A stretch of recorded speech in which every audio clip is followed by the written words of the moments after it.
press 5 second volume.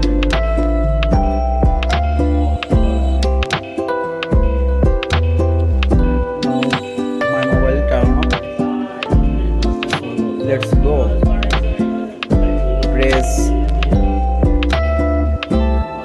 power button and volume up button 10 seconds. Okay.